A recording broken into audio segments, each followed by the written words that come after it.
ตัวเห็ดกำลังออกเห็ดกำลังงามดูนี่พี่น้อยนะตัวงามขนาดนะกำลังจี้พี่น้องนั่งนี่กับบสามารถนั่งนี่ได้แล้วนี่เห็นบ่บนนั่งนี่เลย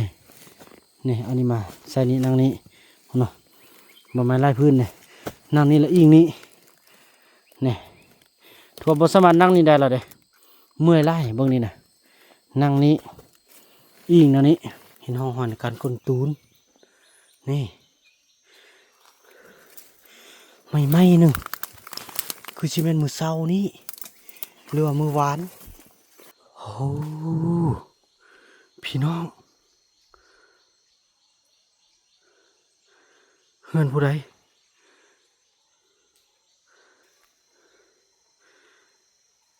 นั่นเป็นคนบ่เนาะเป็นคนหรือว่าเป็นยังพี่น้อง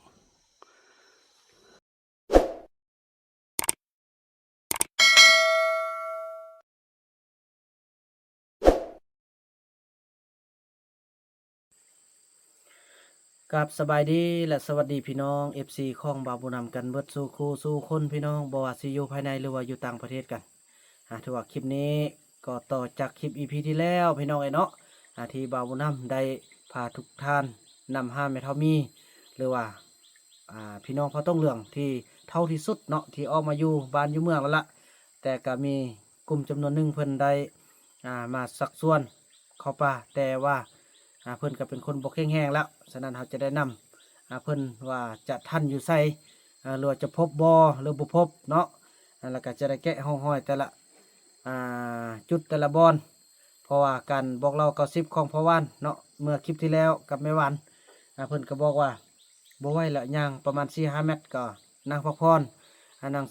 ไปฮอด13 เมตรก็นั่งพักผ่อนฉะนั้นก็เป็นห่วงเนาะเราจะได้นำเพิ่นกลับคืนมาบ้านมาเมืองขอให้ประสบพบเพาะเพิ่นเนาะขอให้เพิ่นคอยไปค่อยมาอย่าให้ไปจนที่ว่าใกล้เกินเนาะเพราะว่ายันซีโบไว้ในเวลากลับมาถ้าว่ากลับมาบางเทื่อก็จะได้เจี้ยมาแหละพี่น้องเพราะบ่ฮู้ว่าเพิ่นเปเขาไปนำไปฮอดซ้ำใดเนาะขอให้กำลังใจบ่าวผู้นำเด้อพี่น้องโดยการกดไลค์กดแชร์กด Subscribe เด้อสำหรับท่านที่เข้ามาใหม่เนาะคนละ1คนติดตามด้วยเนาะและอย่าลืมพิเศษก็คือปุ่มกระดิ่งเพื่อจะบริพลาดคลิปใหม่ๆที่บ่าวผู้นำจะได้เฮ็ดในคลิปต่อไปเนาะคลิปนี้พวกเราเดินทางไปกันเนาะพี่น้องเนาะถือว่าแล้วเนาะเราก็จะได้เดินทางแล้วได้บาทนี่พี่น้องเอ้ยเนาะไปเริ่มแกะห้องห้อยกันเริ่มเดินทางขึ้นกันอยากกินข้าวไส้ก็จะเป็นกินอยู่ฮะน่ะนี่นั่งนี้เนาะแล้วก็ย่างคือทางนี้ไปเริ่มขึ้นภูกันแล้วเด้พี่น้องเอ้ยเบิ่งเขาจะเห็นบอลพนังบ่สมมุติว่าออกจากนี่จากตูบตัวนี้เนาะมานี่ขึ้นมานั่นนี่ห้องห้อยฟันนี่แหละนี่โอนทางไปนำโอ้พี่น้องมือวาดนี่ได้นี่บอกหรือว่านี่ทางขึ้นห้อยฟันกับฟันโบคาดนะพี่น้องไม่เท่ามีแน่นอนเขาเจ้าทิมเราแหละเราย่างคนเดียวนางมุกกับแม่เท่าแม่นกใหญ่คือจะไปปะเราแล้วแหละนี่ขึ้นมาแล้วนี่ฟันมือไปจากเสียแหละขึ้นภูแล้วนี่มองจุดที่หนึ่งเราสิพักแบบใดเด้อขึ้นมาแล้วนี้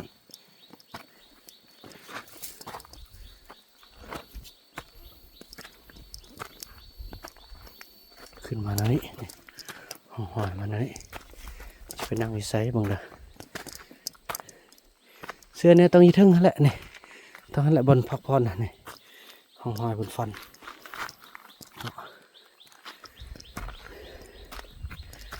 ขึ้นมาแล้วนี่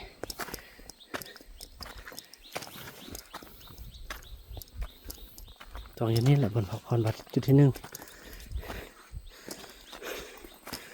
ผมไม่ได้ทางคือทางนี้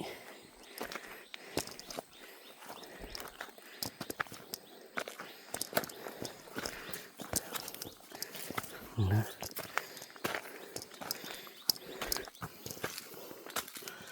อันนี้เฮ้ยเริ่มเมื่อยเลยโอ้บ่อย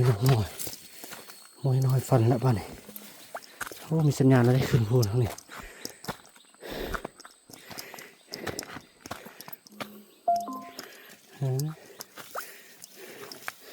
เราจะนั่งแบบไหน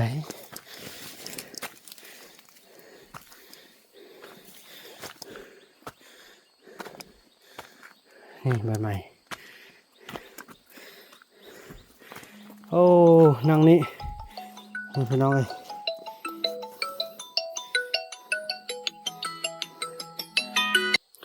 พี่น้องเลยแน่มานั่งนี่แท้อันนี้บนนั่งนี่นะอันนี้แหละไม่เท่ามีนั่งเห็นบ่ซ่องไปอันนี้แหละห้องกันแน่เห็นบ่ขึ้นมาหันหนึ่งขึ้นหันมาพักนี้นี่โอ้บาดนี่เป็นอันนี้เลยลุยว่าเขาจะทันหรือบ่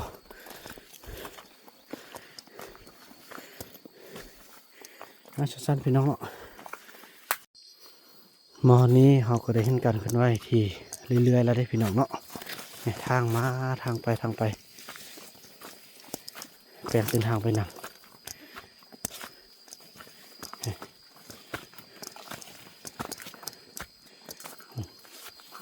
เมื่อ3 มื้อที่แล้วแท้โอ้โถนั่งนี่แท้นี่นั่งเสมอนี้นั่งเสมอนี้อันนี้มันห้อยตัดนี่เห็นบ่ตัดแบบบ่มีแห้งเลยพี่น้องเห็นบ่ตัดบกขาดเห็นบ่ตัดบกขาดนี่ไม่เท่ามีแน่นอนนั่งพั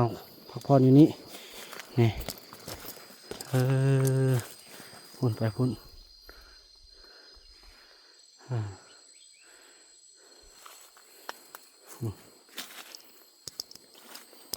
อ้าว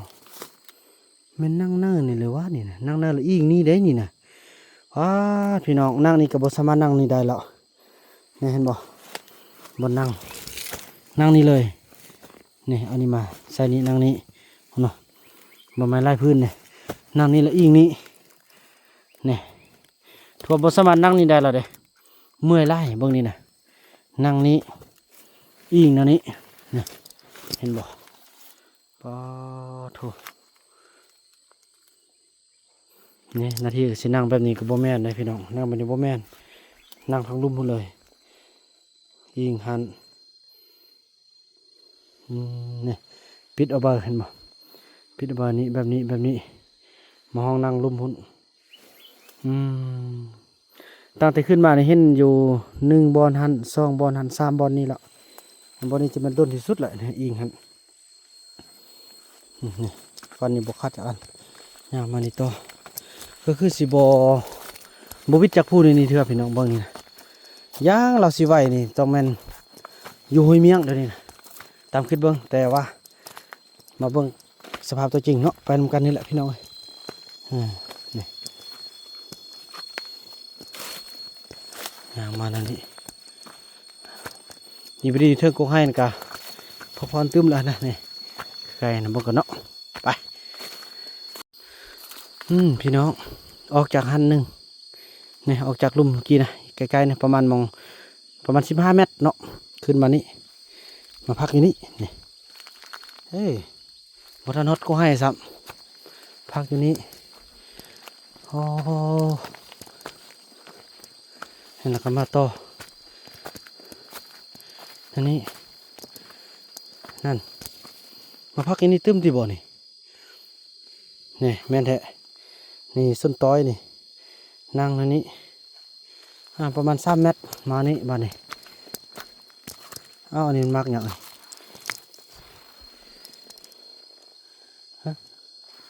โอ้มาสักคำกินได้เด้อ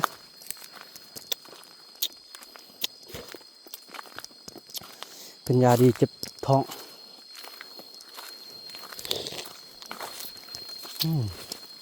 เอาแสบเลยเนาะซุ่มบ้าน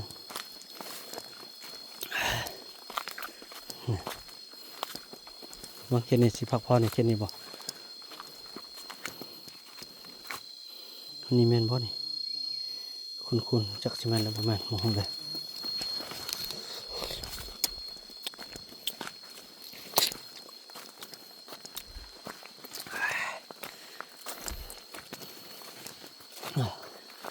บ่แม่นเรียกของแห่เนาะโอ้บ่อพักเขตนี้นะบ่อพักพี่น้องพอมันเป็นอยากจะพักบนรูปหันเด้อวันสิขึ้นภูหันไปนำกันอันนี้แหละพี่น้องคำใส่นอนหันแถวเนาะ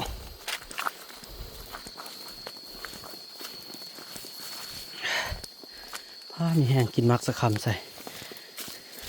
เมื่อน้ำเอาแกนไปจัดก่อนแค่นี้นี่ต้องพักแหละเก็บสิขึ้นภูเลยอันนี้มันมักอีกอย่างนี่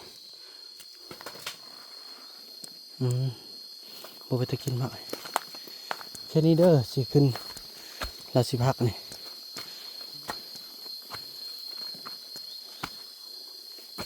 โอ้บ่เห็นพักเสย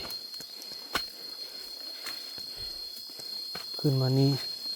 ต้นพักอยู่ถึงพุ่นเนาะพี่น้องแล้วฮอดนี้ป้าดเห็นมากไหมก็หอกกินกับอันเงี้ยนกินพี่น้องมักลี่กำลังสุกเลยนะโอ้โถวันนี้ก็เต็มเลยคือสมัยอันหาอยู่หากินตะกี้นะมาซุ่มเธอดูมาให้เบาพุ่นน่ะเป็นโง่นเลยพี่น้องเลยไล่แท้ไล่ว่ากำลังสุกเลยเดี๋ยวนี้โอ้กลับมาสิมาเอาอันนี่ก่อนนี่เบียร์นี่ไปเพาะเอาแกนมันก่อนนี่คือยาดีตังทรงเด้ความดันไขมันตังทรงเพื่อนอันต้นครอบจักรวาลนี่โอ้เต็มเลยแค่นี้จะได้มันลกเอาไปเพาะปลูกก่อนนี่มันมัดเลยมันมัดเลยนี่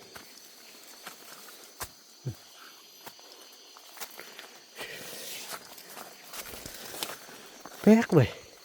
ไม่น้อยพักแล้วปกติขึ้นมามุมแบบนี้ก็จะนั่งพักพอดนะนี่โอ้นี่โบพักเลยพี่น้องโบเห็นเลยเห็นเป็นบ้อนเป็นเรื่องความกลมกลืนเข้ากับป้าแล้วมันนั่นเราบอกป้าพี่น้องไปพาเราไปเบิ้งไว้คนสะอ่อนได้พี่น้อง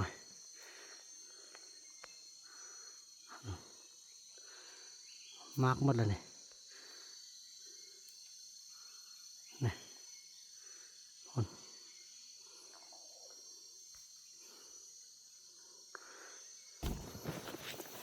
แล้วมีห้องห้อยลงไปด้วยคนไปหากินเหรอเต้นี่ยาละพี่น้องเนาะปล่อยวางคือปล่อยวางอย่าไปซอกห้าตัดสินใจเศร้าละในการเศร้าอยู่หากินแบบนั้นไปเดินทางต่อเข้าบ้านนี่ในห้องห้อยแน่พี่น้องพาตัดกันยังบวเข้าเราเห็นบวคาดแล้วนี่ไม่เท่ามีแน่นอนนี่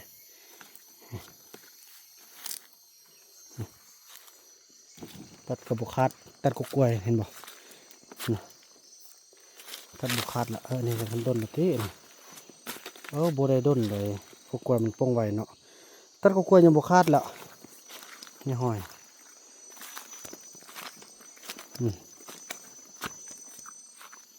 ไม่เท่านี้ลูกกำลังไปหาละเด้อกลับบ้านเฮาพี่น้องหมอนี่น่ะเป็นยังบ่เคยพบกินอันนี้มาก่อนพี่น้องพบคือ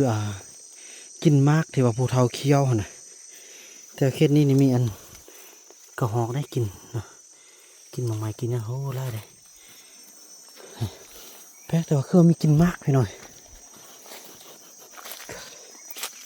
กินผู้เฒ่าเคี้ยวมากนะกินอีหยังวะ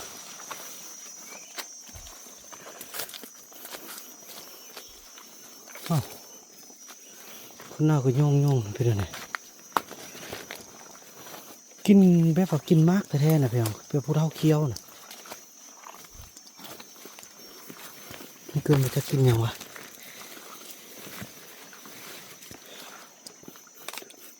นะฮอดบนนี้สำหอมอันน้ำหอม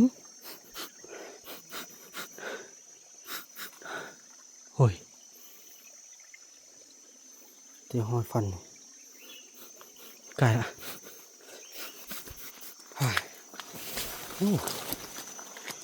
อยู่บนหัวนี่มีน้ำหอมพี่น้องเอ้ยอยู่บนนี้นะแล้วอยู่หันมีกินอันกินมากไปผู้เท่าจะได้ภาษาไทยเขาเอิ้นว่าเคี้ยวมากอยู่บ่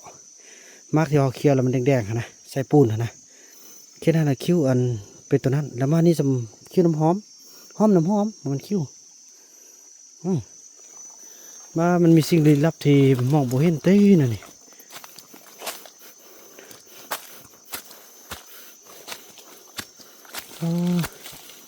บ่มีกินยังแล้วมันปกติล่ะแป๊กกันมาครั้งนี้นะแป๊กอีหลีพี่น้องไปลุยต่อไม่เดี๋ยววะบางคนนั้นมีคนพักผ่อนบอก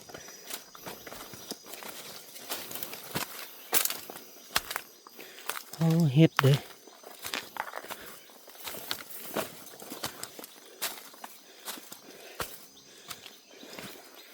ป้าตัวเฮ็ดกำลังออกเฮ็ดกำลังงามดูนี่พี่น้อยนะตัวงามขนาดนะกำลังจีนี่กำลังโป่งเนาะนะคอยเป็นนิมิตที่ดีเด้อมาพบเฮ็ดพบดอกเฮ็ดกำลังบานนี่คอยมีโซกมีใส่พี่น้อยกำลังจะกินได้นี่กันกลับมาซ่อมมือพอดีแหละคันบ่มีคนมาเก็บนี่เนาะสิพาทุกคนมาเก็บเบิ่งนี่พี่น้องเลยกำลังจีเนาะกำลังงามนะเห็ดข้าวใส่พุ่นหมดเลยหมดโคนนี่แหละคนปลายก็มีลุ่มๆเนาะเต็มเลยพี่น้องเลยบัดกลับมาเนาะคันว่าบ่มีพาเอาก้อนเดี๋ยวเอาตัวนี้มันก็ยังน้อยอยู่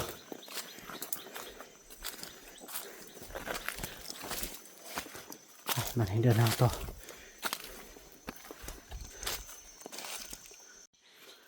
มาหอนนี้พี่น้องหอนการก้นตูนนี่ไม่หนึ่งคือชิเมนมือเศร้านี้หรือว่ามือหวานพาดนั่งนี่ขุดนี่บ่แม่นต้นแรกเมื่อวานนี่กับมือเช้านี่พี่น้องนี่หอยขุดนี่เป็นหอยพระบ่แม่นหอยเสียมหอยพระที่เราใส่ฟันหั่นแหละจะบ่เป็นเสียมเลยนี่ขุดนี่เป็นหอยขุดที่คนบ่มีแห้งนะนี่ขุดพอแต่มองบ้างไปนั่นนี่สิมือของเสียมแท้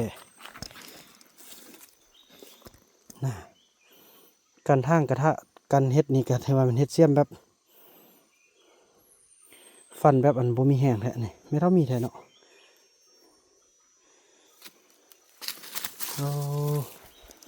นั่นแหละไม่ได้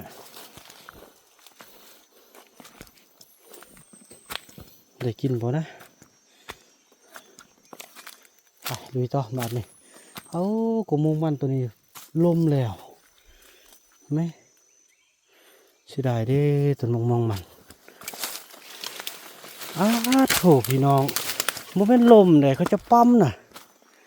มึงไหมพอตรงเรื่องแล้วนี่น่ะ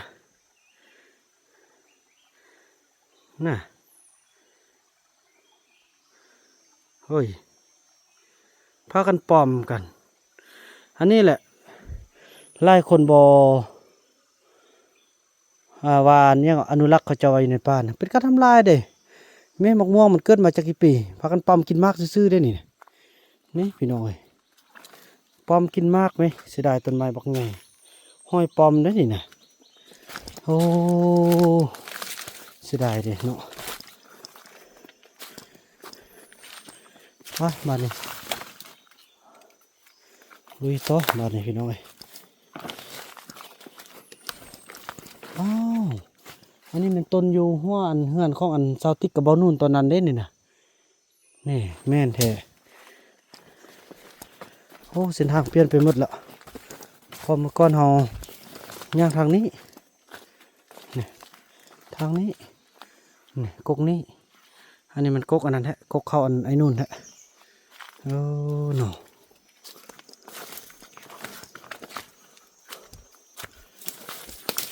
ไปเลยต่อมันแต่ว่าแถวเฮามาฮอดบอลทีเสมอแต่ละครั้งโอ้มาครั้งนี้เปลี่ยนแปลงหมดเลยพี่น้องไฟลามหมดแปลนหมดเลยบางหินนี่ก็จนต่ำลงคนมันเปลี่ยนแปลงโอ้เขาบุนั่งพักผ่อนมาพี่น้องนั่งพักผ่อนก่อนพอนี้แล้วก็มันเฮ้ยน้ำกินไหนก่อนเดินทางต่อเนาะแล้วเขาเดินทางห้องนี้พี่น้องก็เห็นห้องห้อยอีกห้องห้อยหนึ่งนั่นก็คือนี่นั่งเสมออยู่นี่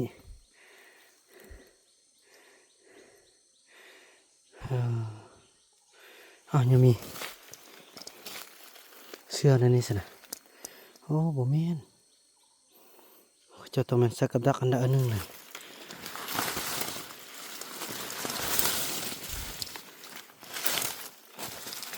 ใส่เบ็ดตูน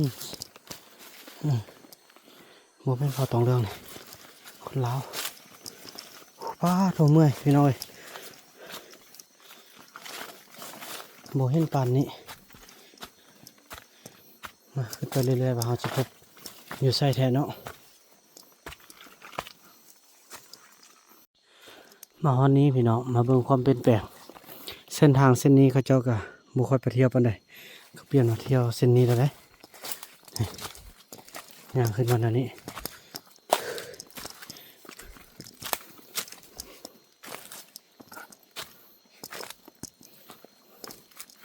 พบกับกกหมอกไฟพี่น้องเนี่ยกกหมอกไฟก็นี่ว่านแต่หาหมดแล้วเนาะพี่นี่เนาะโอ้พี่น้องเฮือนผู้ใด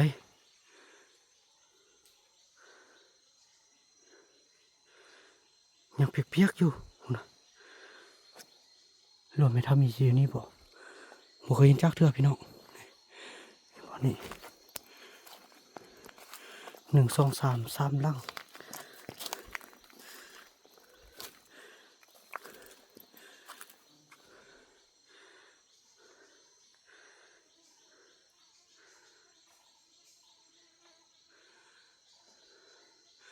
โอ้สาธุแม่ทำมีอยู่นี่เด้อเนาะบริเวณนี้เขาเจ้าก็เบิกมาม่านึงพี่น้องเอ้ย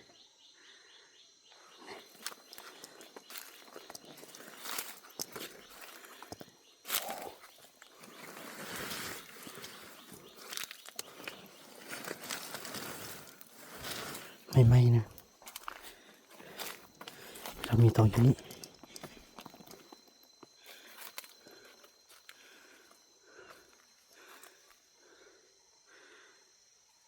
นั่นเป็นคนบ่เนาะเป็นคนหรือว่าเป็นยังพี่น้อง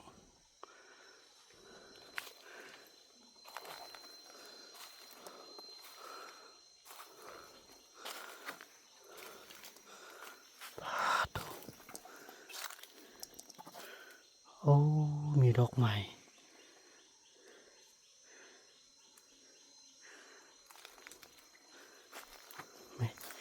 โอ้บอยู่นี่แท้ห้าก็ออกไปพี่น้องเอ้ยบนนอน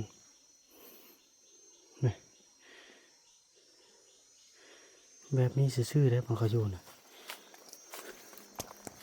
เอ้า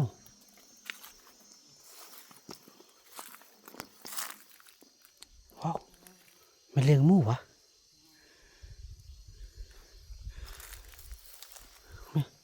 ฟันไม่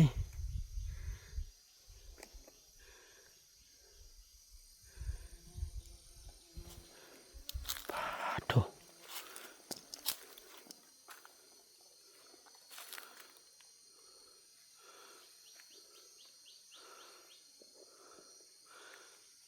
พุ่นอีกลังพี่น้องพุ่นอีกลัง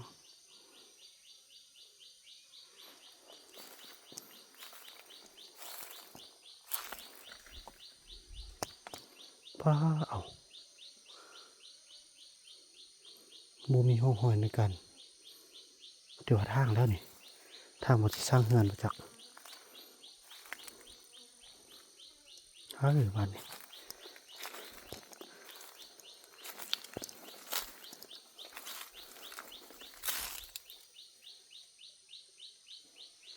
อันนี้มันเห็นยังไงนี่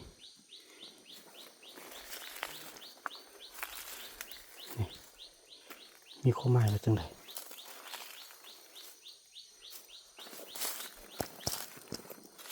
ประมาณมื้อเช้านี่เด้อนี่นะ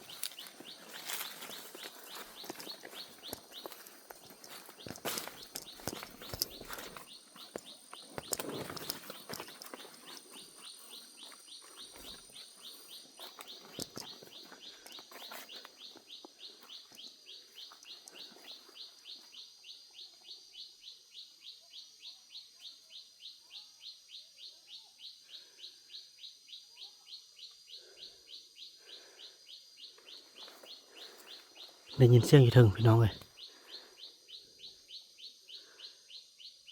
แม่นแฮะทุกคนได้ยินบ่ยินอยู่ถึงไปเอาไปเบิ่งมันแบบว่าคันว่าจุพ่อมันได้อยู่พุ่นแล้วมันจุได้ไหมขึ้นพี่น้องหรือว่ามีไล่จุวะนี่อันนี้ตอนมันจะมาสร้างไม้นี่นะ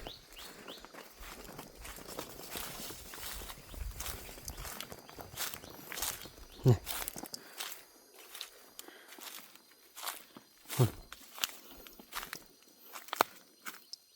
สงสัยอันนี้นะอันนี้มันสมุนไพรบอกมีอย่างนี่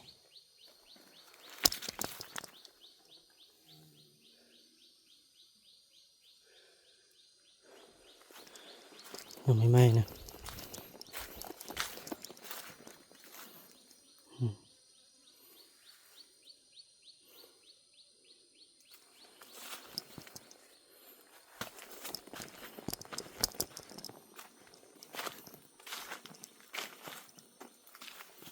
โอ้นาเผาบุญไทยเมืองนี่นะนี่มีผ้า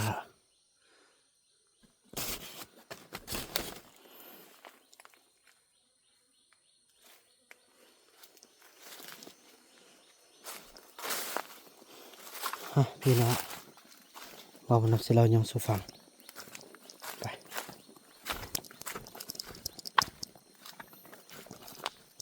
คือเดี๋ยวนี้เบานำเนี่ยเครื่องในหัวเครื่องพ่อบุญไทยแล้วนี่แต่ว่ามีคนยวนบ่หรือจังได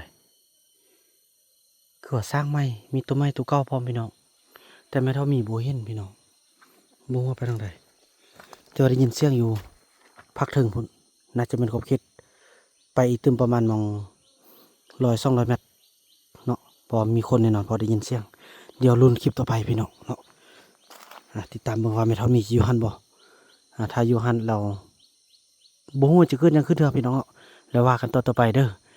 ถ้าว่าคลิปนี้บ่าวนำจะขออนุญาตจบคลิปกันซ้ำนี้ก่อนแล้วก็ว่ากันใหม่ในคลิปต่อไปเนาะคลิปนี้บ่าวนำขอกล่าวคำว่าสำบายดี